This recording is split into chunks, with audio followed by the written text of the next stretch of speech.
Settle in. Get comfortable. Some people build walls. Some people build decrees. Same thing, different penmanship. Chapter 1. The Market. Grant Mercer had not wanted to come to the market. He had made this clear in writing, verbally, and through the specific quality of silence he maintained while his captain walked beside him explaining, for the fourth time, that the autumn market was a public event requiring a royal presence, and that the king's absence 3 years running had begun to generate the kind of talk that didn't go away with a press statement.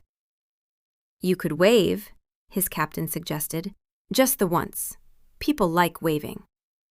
Grant did not wave. Grant walked through the market the way he walked through most things, which was with his jaw set, his hands at his sides, and the expression of a man who had been told this would take an hour and was already calculating how to make it 40 minutes. The market was loud. Stalls of dyed wool, cured leather, autumn squash stacked in pyramids. Bakers, coopers, a woman selling carved antler combs who bowed so deeply she nearly dropped her display. Children running underfoot.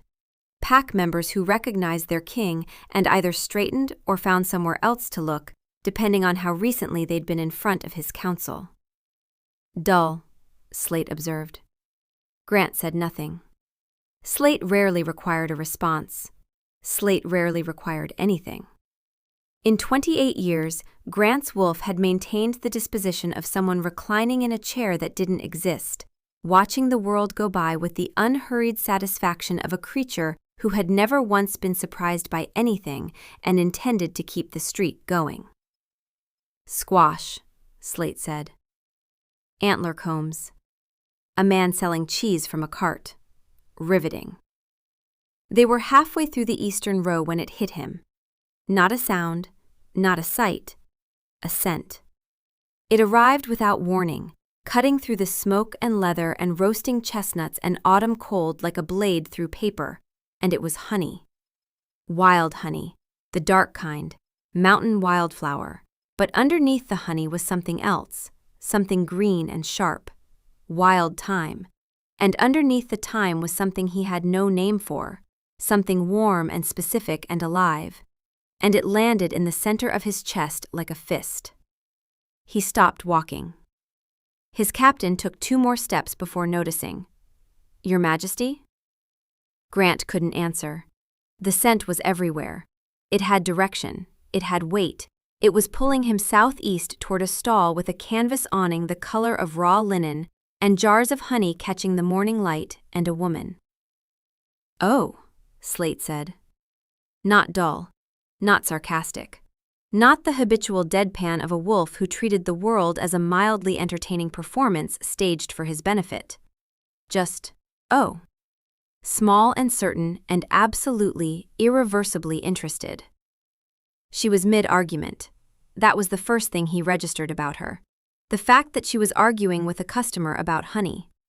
She was saying something about floral complexity and nectar source, and she was gesturing with one hand, the other hand braced on a jar, and her hair was honey blonde and loose past her shoulders and catching the light in a way that made him think, absurdly, that she matched her own product. She turned. Their eyes met across 14 feet of crowded market lane, and the world did a thing that worlds are not supposed to do, which was stop. He saw it happen to her at the same moment it happened to him. Her brown eyes widened, and at the edges of her irises a ring of warm amber surfaced, bright and involuntary, and her hand on the honey jar went still, and her mouth, which had been mid-word, closed.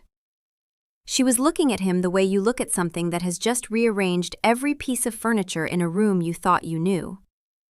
"Magnificent," Slate said. He said it the way a sommelier says magnificent about a wine, savoring the word, tasting it. "Look at her. She's covered in honey. She has opinions about nectar. We're keeping her." "His," said a voice that wasn't his. Wasn't Slate's.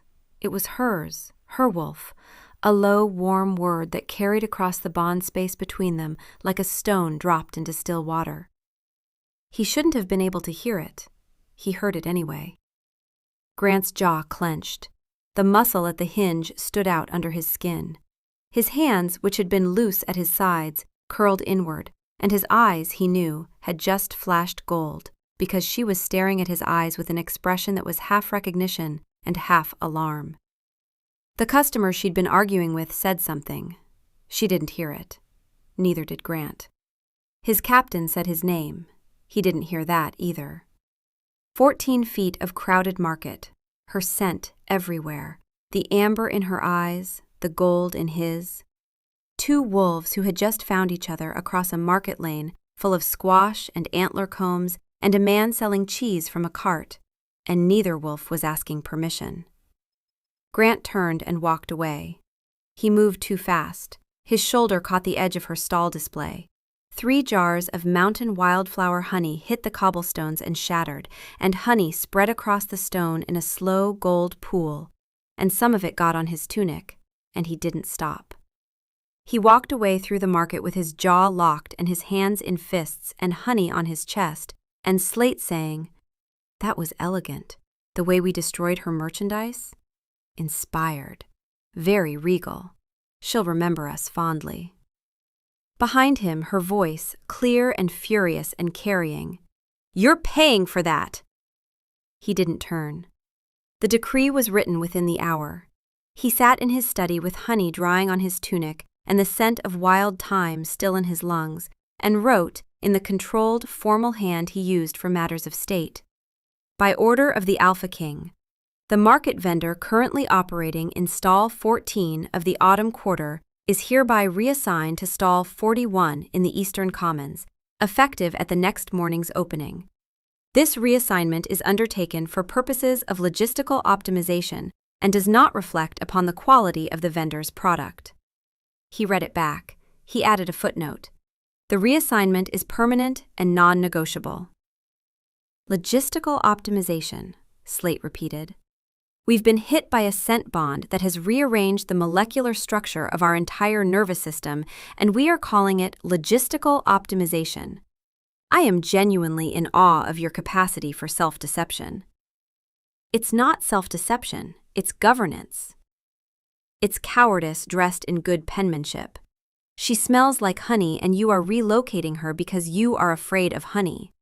Write that in the footnote. I'll wait." Grant sealed the decree and sent it with a courier, and sat in his study with honey on his tunic and his hands flat on the desk, deliberately uncurled, and he did not think about amber eyes or wild thyme or the way she had looked at him like she'd just been handed something enormous and unwanted and impossible to put down. He tried to wash the tunic that night. He stood in his chamber with a basin of water and a cloth, and the tunic laid flat across the back of a chair, and he scrubbed at the honey stain, and the stain came out, mostly. A faint golden shadow on the dark fabric, and the problem was not the stain. The problem was the scent.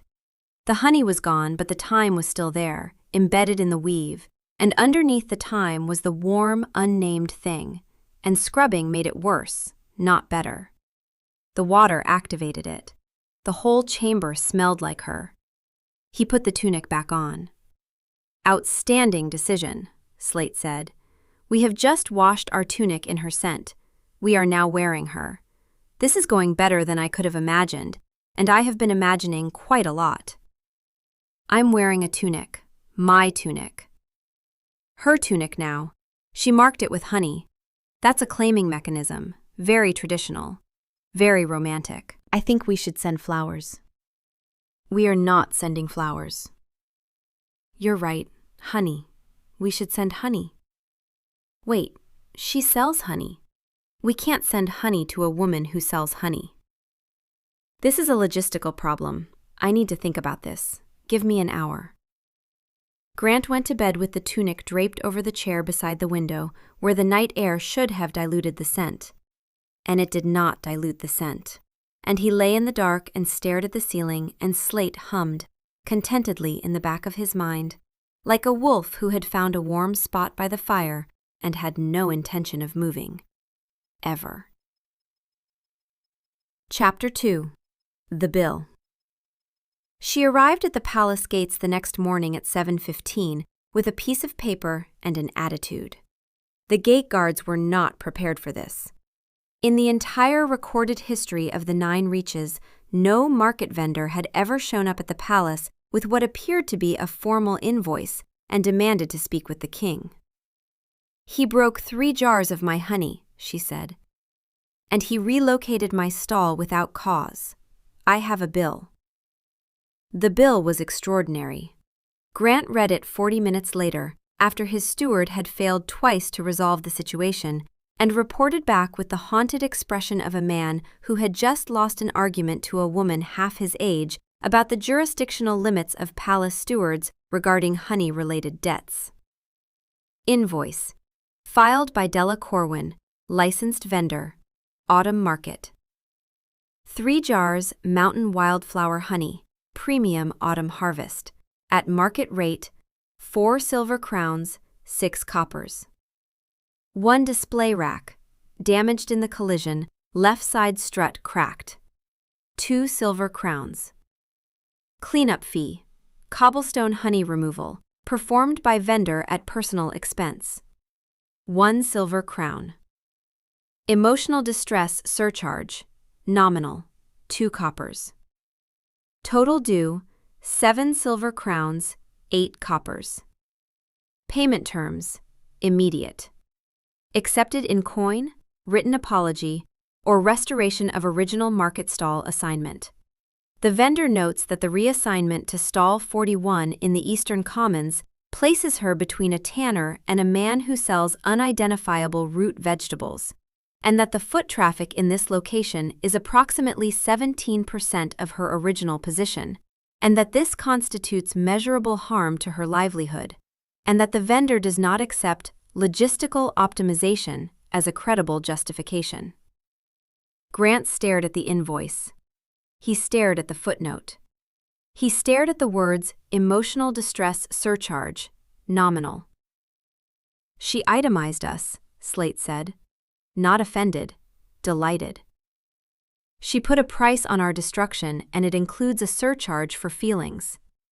This is the finest woman who has ever lived. Marry her. Do it now. I'll wait." "I'm not marrying anyone." "Of course not. You're going to pay the bill, which means you have to see her, which means you lose. The honey wins. It always wins." She was in the courtyard. She had brought a book. He watched her from the 3rd-floor window for 11 minutes before going down, which was 10 minutes longer than he would ever admit and approximately 10 minutes shorter than Slate recommended. She was sitting on a stone bench with her legs crossed and the book open on her knee, and she was not, he noticed, remotely concerned about the armed guards or the formal architecture or any of the things that usually made visitors to the palace stand a little straighter. She was reading. He went down. She looked up from the book. She didn't stand. She didn't bow. She didn't do any of the things that people generally did when the Alpha King walked toward them, which was either go rigid or start talking too fast. "That was quick," she said. "I brought lunch."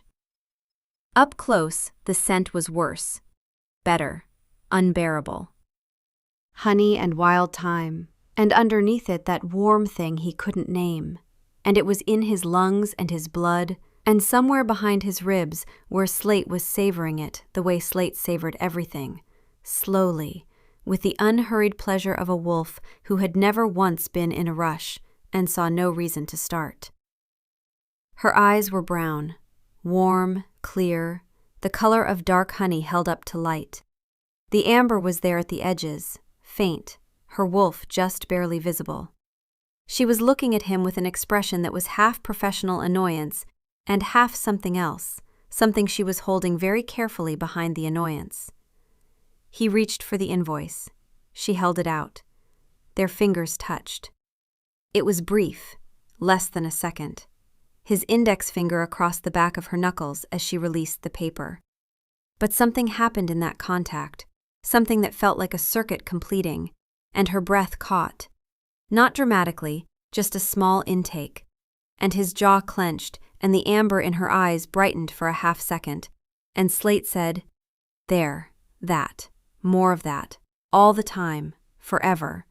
And from somewhere underneath her composure, Briar said, "His," and they both pulled back. She recovered first. The bill is self-explanatory. 3 jars, 1 rack, 1 stall reassignment I'd like reversed. You found out about the reassignment? I found out when I arrived at my stall this morning, and a man was selling turnips from it. He was very apologetic. He said the king had optimized him into my spot. She paused. Logistical optimization. That was creative. It was a standard reassignment. It was you making sure you'd never walk past my stall again.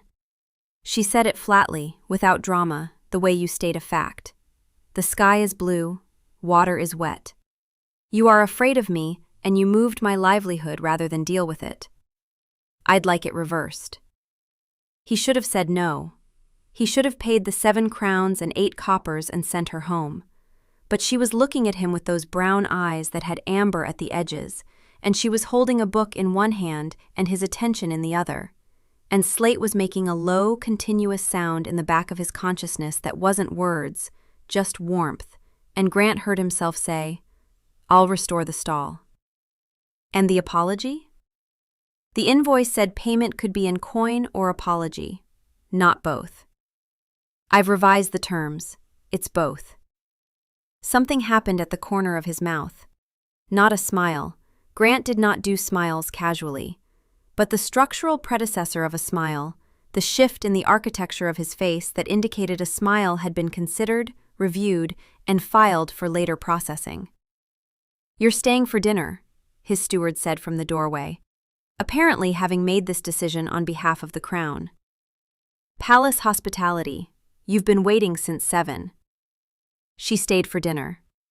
She sat across from him in the small dining room, not the state one, and she ate roast with root vegetables, and she talked about honey the way some people talk about children, which was with deep personal investment and exhaustive factual knowledge, and zero awareness that not everyone found the subject equally compelling.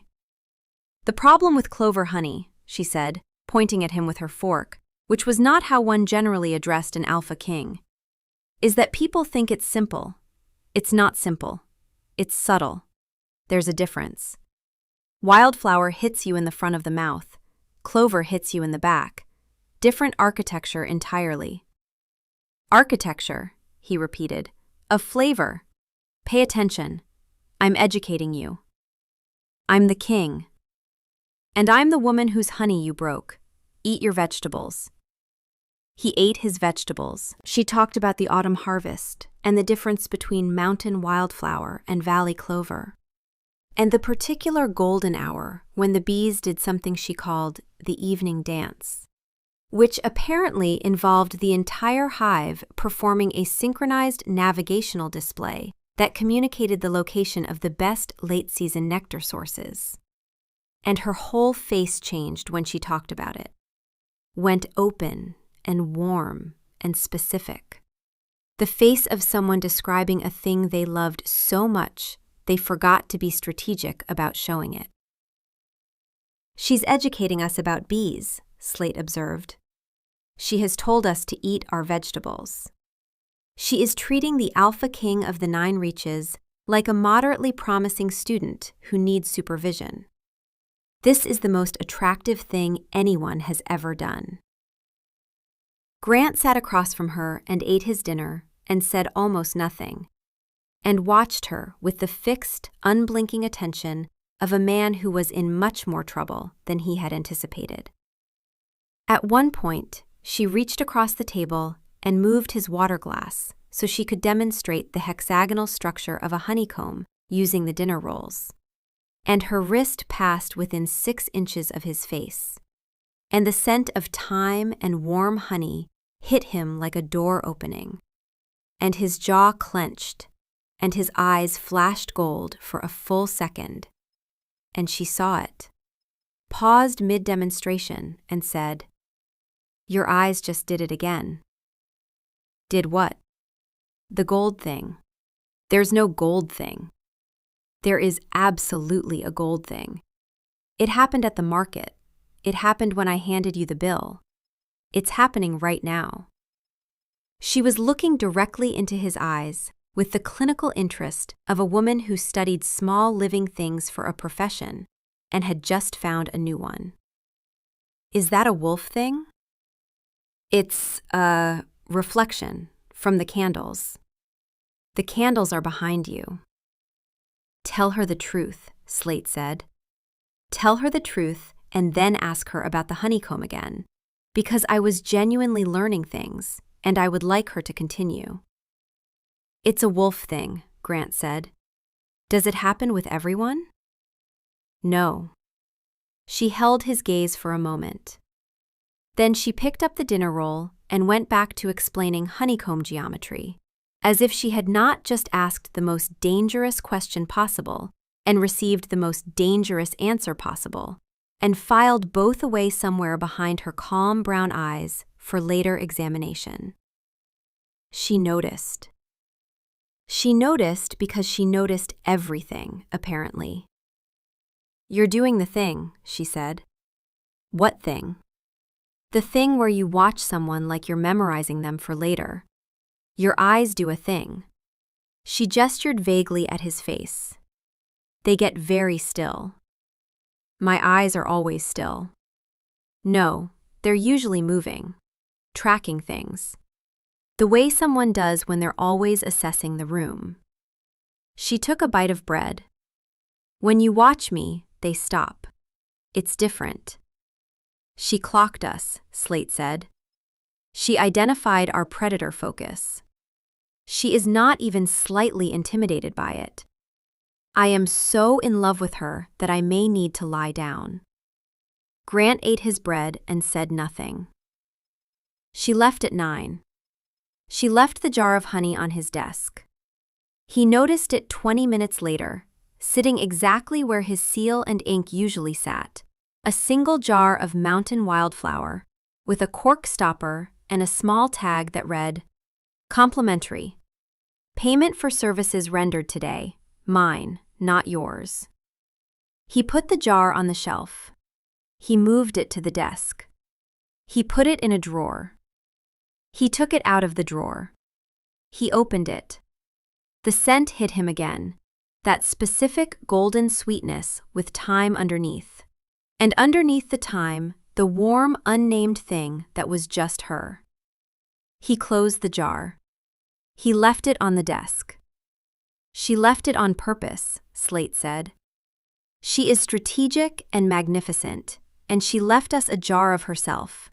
And we are going to sit with it in the dark and pretend we don't know why. This is the best day of my life.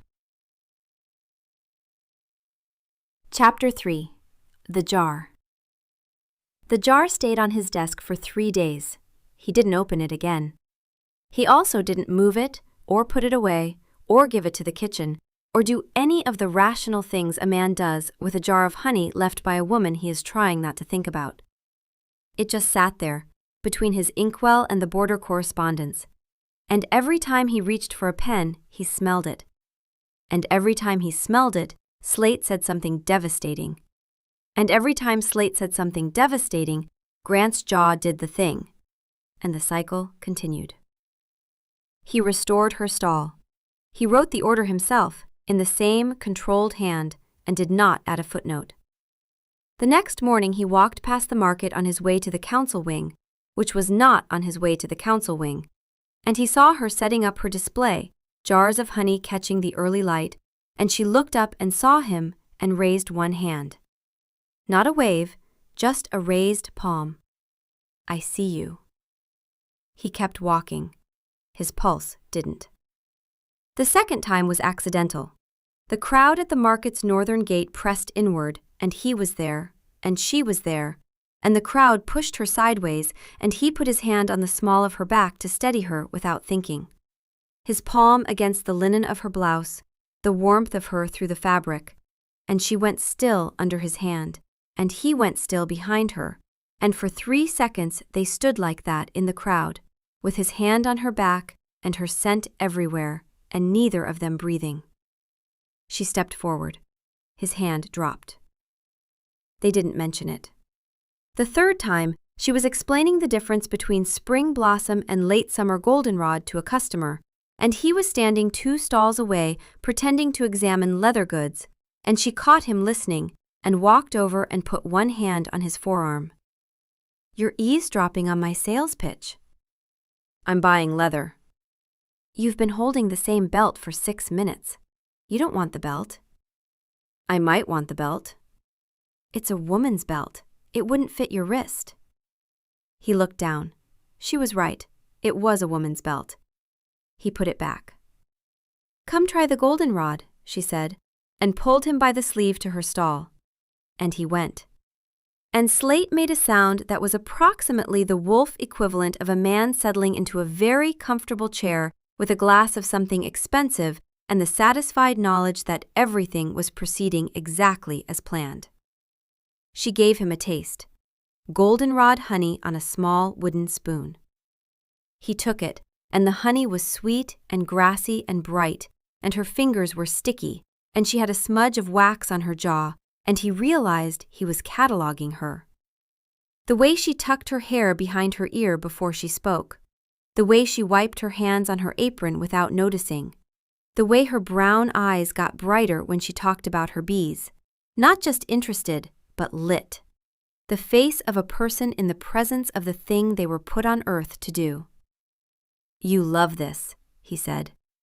It came out quieter than he intended. She looked at him. "Of course I love this." "Not everyone loves what they do." "Do you?" The question landed in a place he wasn't expecting. He was quiet for long enough that the silence became an answer, and she heard it, and her expression shifted.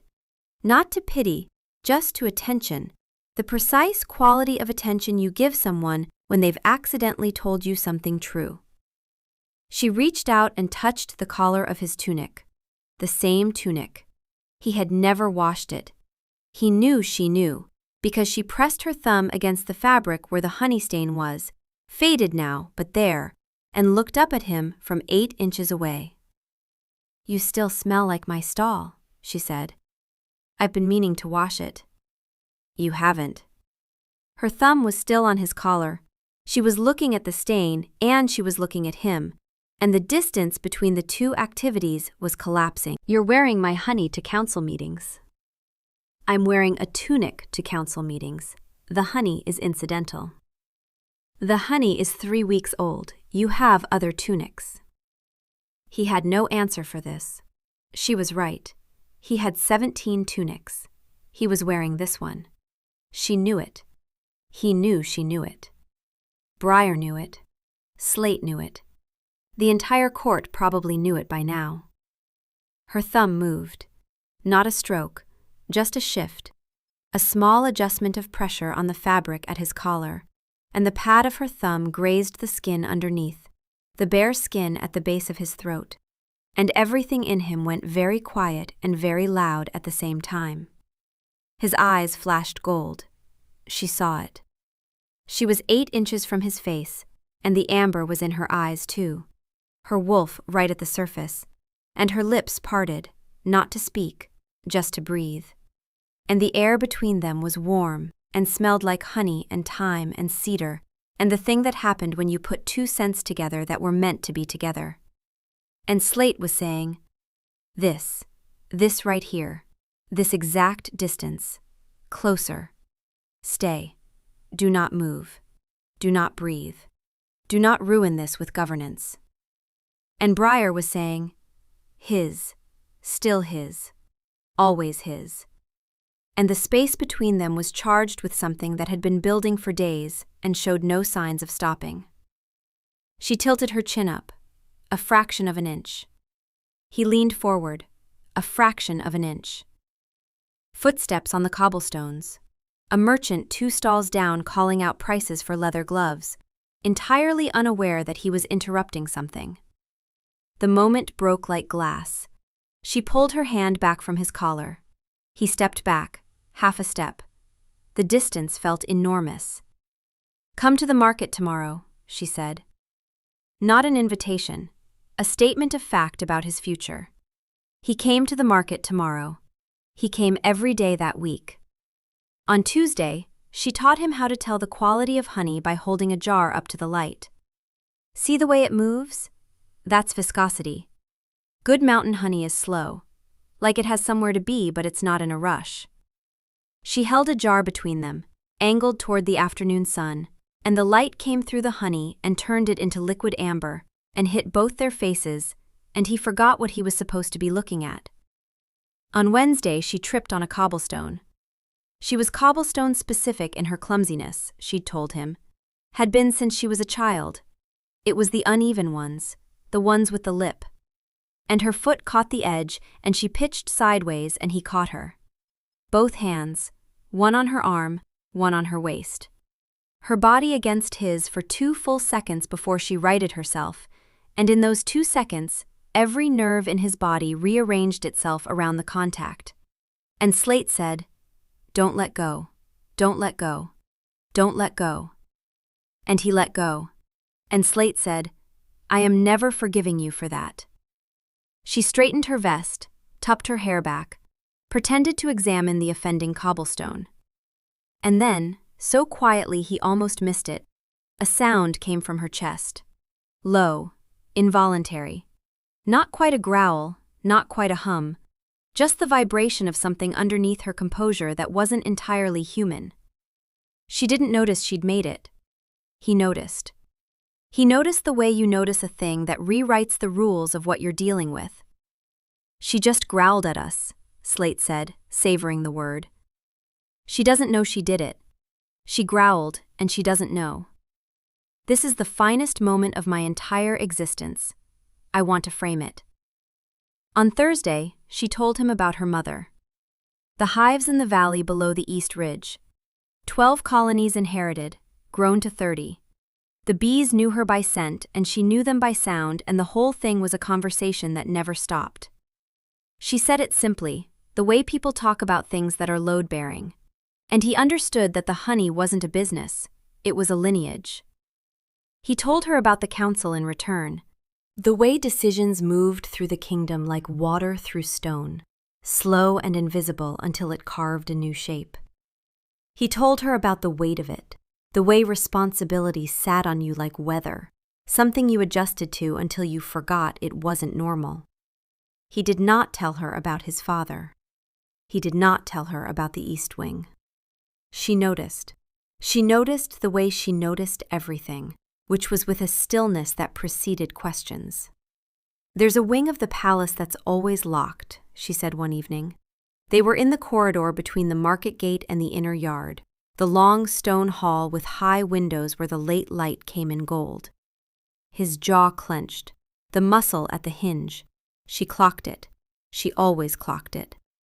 "Storage," he said. "Liar," Slate said, but gently. The way you say liar to someone you love when the lie is so old it has become structural and you don't know how to help them take it down. She didn't press. She reached over and took a jar of honey from her satchel, the small kind, the one she carried everywhere, and she put it in his hand. "For your desk," she said. "I noticed the first one is almost empty." He looked at the jar. He looked at her. She was looking up at him with those brown eyes, amber at the edges, and her hand was still touching his where she'd placed the jar, and the warmth of her fingers was specific and real, and the scent of her was everywhere, and his chest was doing something that felt like being compressed and expanded at the same time. He wanted to kiss her. He wanted it with a clarity that frightened him, a single bright point of want that had nothing to do with the bond and everything to do with her, specifically her, the woman who itemized emotional distress and argued about honey and touched the collar of his unwashed tunic with her sticky fingers. He didn't kiss her. He took the jar and stepped back and said, "Thank you," in a voice that was too controlled, too even, the political voice, the managed one, and he saw her register the shift, the moment the real Grant retreated behind the king. She didn't follow. "Coward," Slate said, not savoring this time, disappointed. The first time Slate had ever sounded disappointed. "She gave you honey and you gave her diplomacy. I would like to lodge a formal complaint." Grant went back to his study. He put the new jar on the desk next to the empty one. 2 jars, one empty, one full, both hers. He sat in the dark with honey on his desk and wild thyme in his lungs, and tried very hard not to think about the East Wing. Chapter 4. The Room. Della found out about Aldous Mercer the way you find out about the things people work hardest to hide, which is by accident. She was in the palace kitchen, because the kitchen steward liked her honey, and she liked the kitchen steward's bread, and they had a standing trade arrangement that predated her relationship with the king, and would, the kitchen steward implied, outlast it.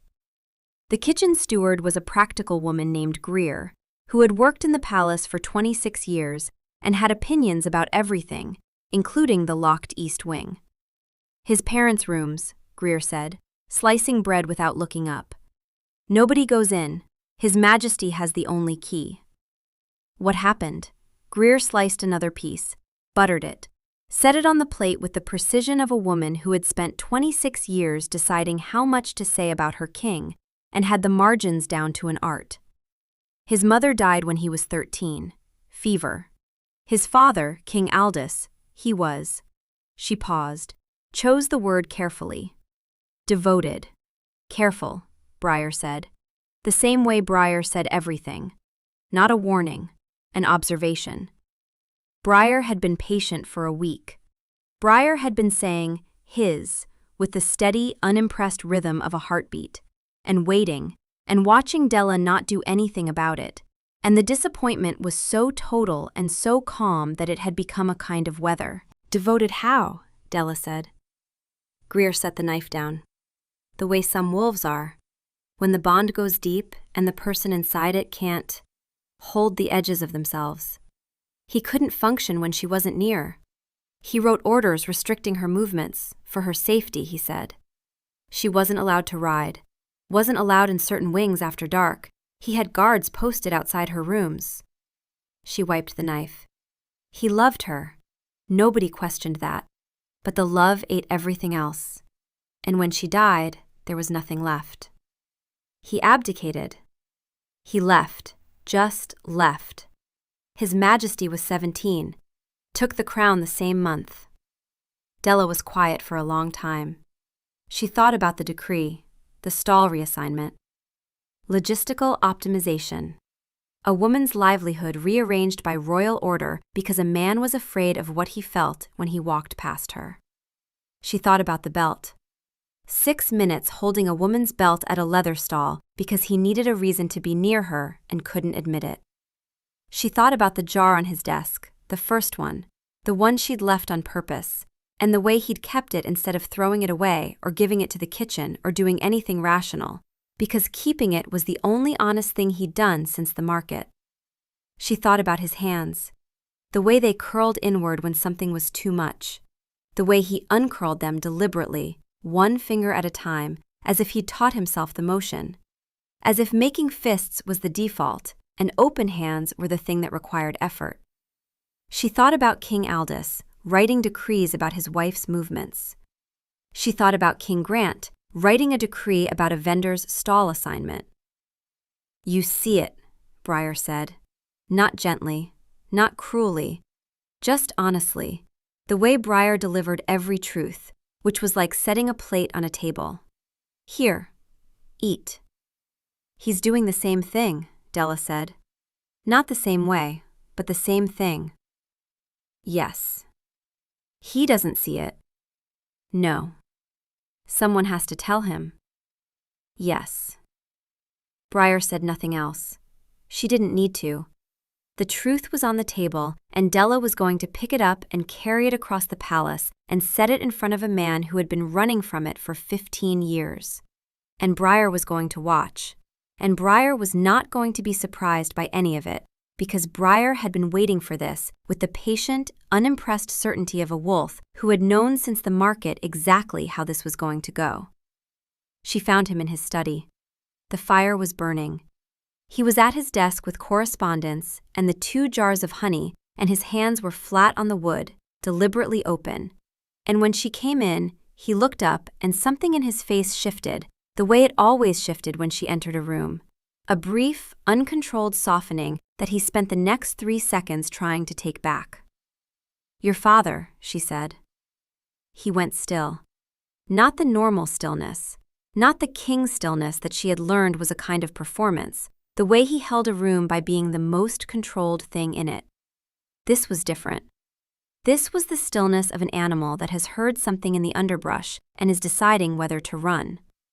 "Greer told me," she said. "Not everything. Enough. Enough. You moved my stall because you were afraid of what you'd do if you kept walking past it. Your father restricted your mother's movements because he was afraid of what he'd do if she was out of reach." She stood in his doorway with her hands at her sides and her voice steady, and Briar silent underneath her, and she said the thing that had been assembling itself since the kitchen. "Tell me the difference." The question hit him physically. She saw it land. His jaw, which had been set, went tight, and then loose, and then tight again, and his hands on the desk curled inward, and he caught himself curling them, and tried to uncurl them, and couldn't. Not this time.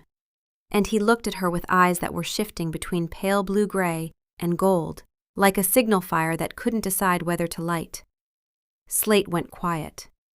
Not quiet the way Slate was usually quiet, the satisfied silence of a wolf who was savoring something and would comment when ready. This was different. This was the first real silence Slate had produced in the entire time Della had known Grant, and the absence of Slate's voice was the loudest thing in the room. "It's not the same," he said. His voice was careful, managed, the political register. "It's a decree that controls where a woman is allowed to be. You wrote it within an hour of meeting me. Tell me it's not the same." "I wrote it because I can't—" He stopped, started again. "I watched him lose himself, every year. He was the strongest man in the 9 reaches, and the bond took him apart, piece by piece, until there was nothing left that could govern or decide or stand on its own. He loved her, and the love ate him. And when she was gone, he had nothing because he'd fed everything to the bond." His voice cracked on the last word. Not dramatically. A small fissure, like a hairline fracture in something that had been holding weight for too long. "I will not be him." "You are already him." 5 words. She didn't raise her voice. She said them the way Briar said everything, which was plainly, honestly, with the quiet certainty of someone who was not interested in being diplomatic about facts. His face changed. Not the managed face falling away, the way it had started to do around her. Something worse. The managed face staying exactly in place while the thing behind it broke. "You moved my stall," she said. "You made a decision about my life, my work, my livelihood, without asking me, because you were afraid of what you felt. That is what he did. The mechanism is different. The decree is the same." He said nothing. His eyes were gold, full gold. Slate, right at the surface, not speaking, just present, just watching Grant sit in the wreckage of the thing he'd been telling himself for 15 years. She didn't comfort him. She didn't cross the room. She didn't touch his hands or his face or any of the things she wanted to do, because this was not a moment for comfort. This was a moment for truth, and truth needed space, and she gave it to him. "I'm not her," she said, "and you don't get to make that choice for me. If you want to be afraid, be afraid. But you be afraid in your own body, not in my stall assignment." She left. She didn't look back. She walked down the corridor with her hands steady and her breathing even, and Briar padding alongside her consciousness in warm silence. And the only thing Briar said, once, at the end of the corridor, was, "Good." And then, after a pause, his jaw did the thing 7 times during that conversation. I counted. For the record, the thing is extremely attractive, and I resent being expected to have principles about it. Della almost laughed. She didn't, because laughing in a stone corridor after delivering the hardest truth of someone's life would be inappropriate, but the sound lived in her chest for a moment before she swallowed it, and Briar felt it, and said nothing more, and the nothing more was the closest Briar had ever come to being gentle. She went back to the market. She packed her stall for the night. She went home to the small rooms above the candlemaker's shop where she'd been staying since the autumn season started, and she sat on her bed and she held her own hands in her lap, and she shook. Not crying. Shaking. The way your body shakes when you've been holding something heavy for a long time and you finally set it down and your muscles don't know what to do with the absence. She thought about his face when she'd said it, the managed mask staying in place while everything behind it broke. She thought about the specific way his hands had curled and couldn't uncurl, the learned mechanism failing for the first time.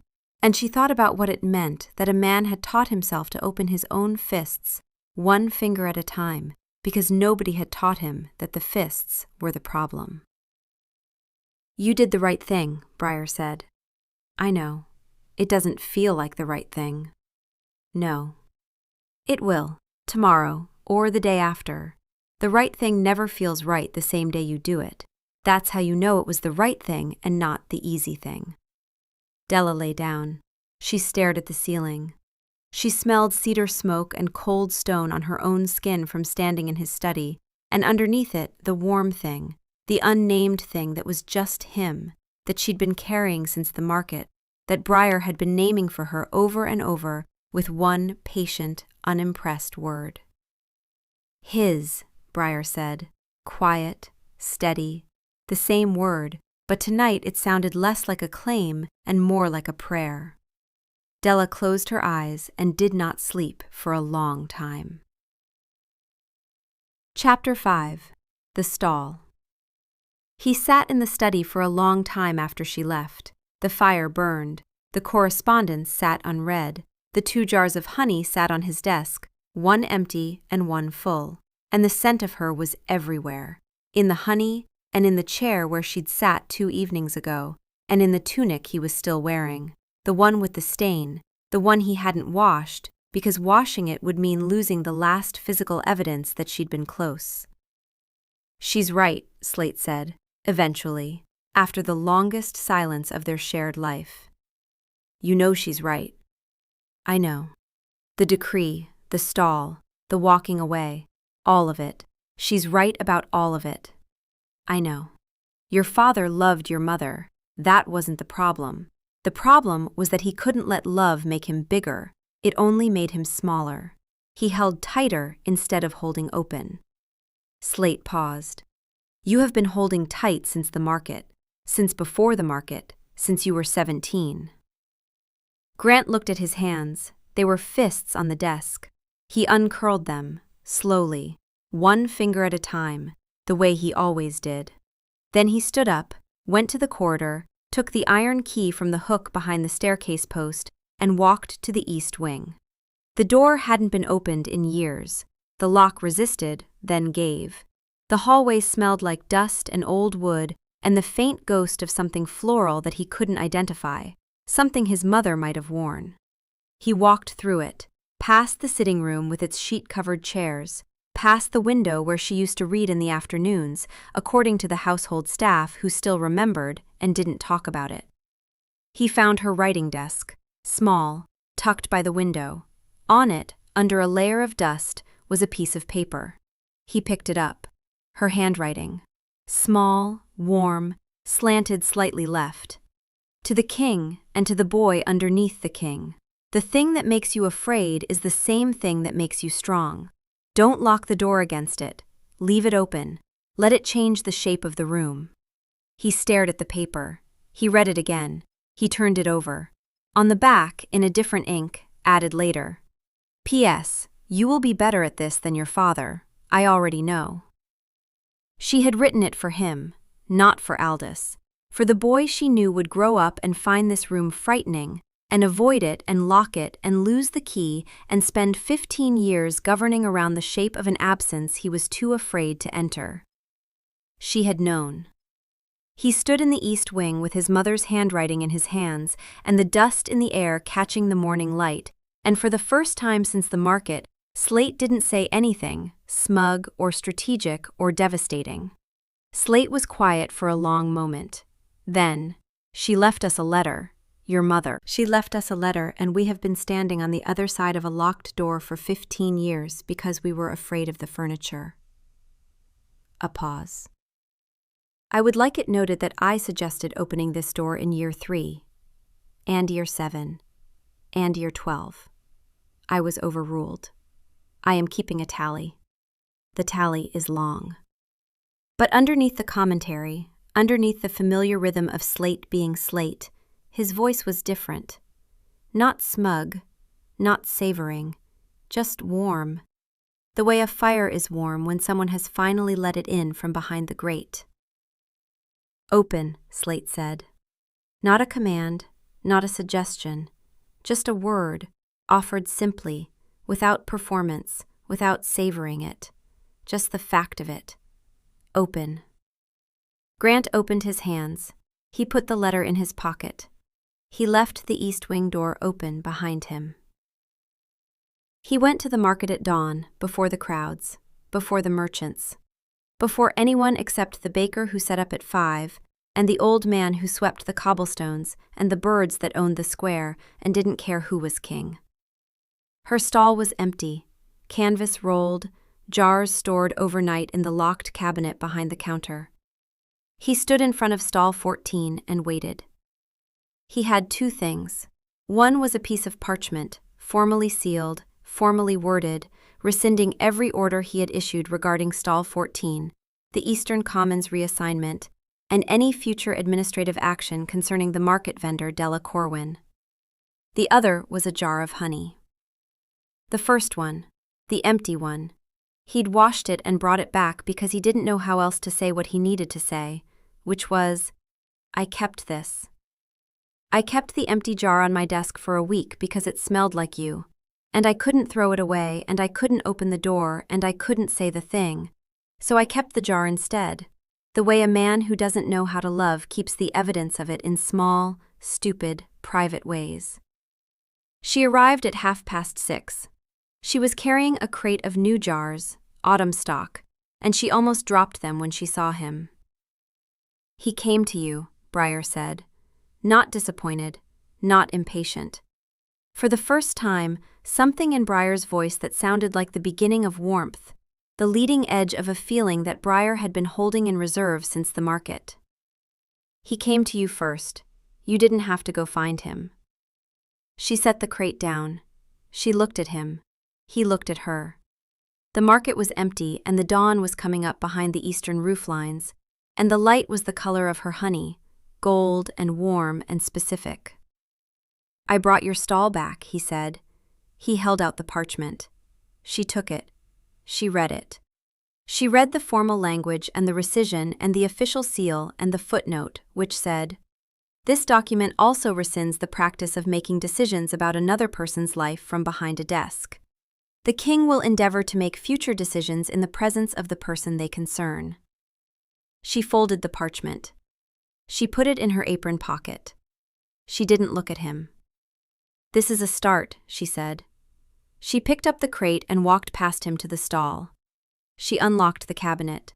She began unpacking jars. Mountain wildflower on the top shelf, valley clover on the second, goldenrod in the front. She arranged them with the care of a woman who had been doing this since she was 12 and could do it in the dark, and was choosing, right now, to do it slowly. He stood there. He held the empty jar. She worked around him, not ignoring him, but deciding.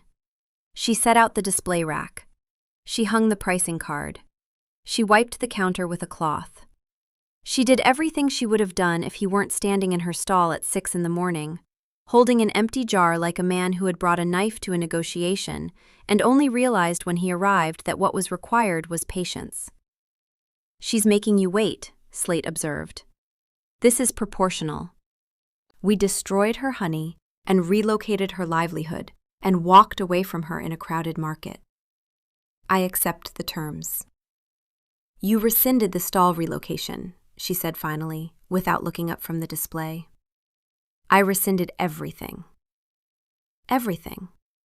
Including the part where I pretended I could walk away from you. She stopped arranging. Her hands went still on a jar of wildflower. She looked at him. Her eyes were bright, the amber visible at the edges even in the low light, and her jaw was doing her own version of his thing, holding something large inside a controlled expression, and the expression was cracking at the corners. "You kept the jar," she said. She was looking at the empty one in his hands. "I washed it." "You kept an empty honey jar on your desk for a week." "It seemed important." "You are," she said, and her voice did something complicated, halfway between a laugh and something much less steady. "The most impossible man I have ever met." She took the empty jar from his hand. She held it for a moment. Then she set it on the counter between them, exactly where a jar of honey would go. And she looked at him, and her face did a thing that was not quite forgiving and not quite not forgiving. It was the face of a woman choosing, in real time, with her whole self. "You don't get to do this again," she said. "The decrees, the running, the deciding things for me behind a desk. If you're in this, you're in it with me in the room." "I know." "I need you to say it." "I will not make decisions about your life without you present. I will not govern around you. I will not—" He searched for the right word and landed on one that surprised them both. "I will not optimize you." Something broke open in her face. Not the composure, the resistance. The word hung between them, absurd and specific and exactly right, because it was his word, from his own ridiculous decree, and he'd turned it on himself, and she heard it, and the laugh that had been living in her chest since the corridor finally escaped. He stepped forward. Not the half-step he'd been giving her all week, the careful, managed distance that said, "I want to be closer, and I am choosing not to be." A full step, into her space, into the scent of her and the warmth of her, and the specific gravitational fact of a woman standing in front of him who had told him the truth about himself and come back anyway. "I kept the jar because it smelled like you," he said. His voice was not managed. It was not political. It was the real one, the underneath one, the one she'd been listening for since the market. "I kept the tunic because it smelled like you. I have been walking past this stall every day because the route to the council wing doesn't come anywhere near the market, and I have been lying to myself about cartography for a week." She laughed, a real laugh, brief and warm, and startled out of her the way his laughs were always startled out of him. She put one hand over her mouth, and the laugh escaped through her fingers anyway. He kissed her. Not carefully, not with the managed precision of a man who planned his sentences.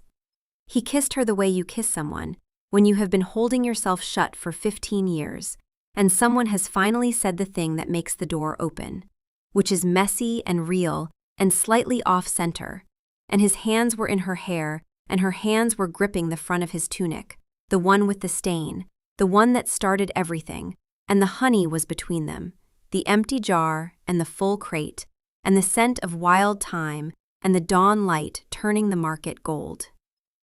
She kissed him back, not gently, with the specific determination of a woman who had been saying nothing while Briar said everything, who had walked away from his study knowing she was right and spent the night wondering if being right was worth it, and the answer arrived at somewhere around 4 a.m. with Briar saying, his, like a pulse, was that being right was only worth it if he could hear it. And he had heard it. And he was here. Slate said, "There, finally, that's the one. That's the real one."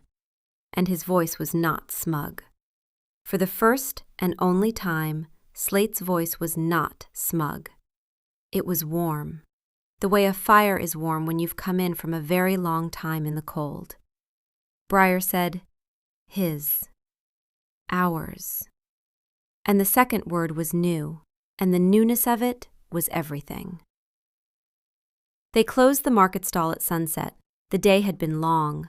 Customers, sales, 3 people who wanted to know why the Alpha King was standing behind a honey stall, looking like a man who had been hit by something large and wonderful and was still deciding what to do about it. Della handled the questions, Grant handled the standing. Slate handled the commentary, which had resumed its normal programming of smug satisfaction, because some things were too fundamental to change, and Slate being Slate was one of them. The marking happened in the amber light of the closing market, with the canvas rolled and the jars stored, and the cobblestones still warm from the day. She stood in front of him in the empty stall with the evening light on her face, and he looked at her and said, "Can I?" Not a question about the bond, not a question about forever or politics or the kingdom, a question about her, about whether she wanted to be marked by a man who had spent a week writing decrees about her, because he was afraid of what he felt, and who had come to her stall at dawn with an empty honey jar because he didn't know how else to say, "I'm sorry, and I'm here, and I'm staying." "Yes," she said, "but you owe me interest on the bill." He laughed, a real laugh, small and brief and startled out of him. The kind that happens when someone says the exactly right thing at the exactly wrong moment and the combination is perfect. He kissed her neck, then her shoulder, at the curve where it met her collarbone. Then the mark. Specific. Chosen. Earned through a week of decrees and honey and cobblestones, and one terrible conversation in a study, and one letter from a mother who had known everything. She gripped the front of his tunic, and her wolf was warm, and his wolf was warm, and the evening light was gold, and the market was quiet, and neither of them was afraid of it. The jar went back on his desk, the new one, full, next to the space where the empty one had been. She brought him a new jar every week. He never ran out. He never stopped opening them. The east wing stayed unlocked. He put his mother's letter in a frame, not on display, in the desk drawer, where he could find it when he needed it, which was less often now. She kept the bill, pinned it to the wall behind her stall counter. Customers asked about it. "That," she would say, "is the most important document in the 9 reaches. It's an itemized invoice for 3 jars of honey and 1 Alpha King." She'd pause. He's still making payments.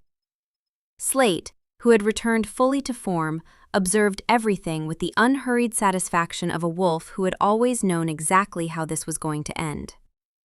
"She's billing us for our own courtship," he said one evening, watching Grant read the latest amended invoice she'd left on his desk, which now included a line item for 1 autumn market stall, sentimental value, non-negotiable, and a surcharge labeled ongoing emotional maintenance, rate negotiable. "I told you, the honey wins. It always wins." Grant put the invoice on the pile. He looked at the honey jar. He looked at the open door of the east wing, visible down the corridor. His hands were open on the desk, not uncurled, just open, the way hands are when they've stopped needing to hold things closed.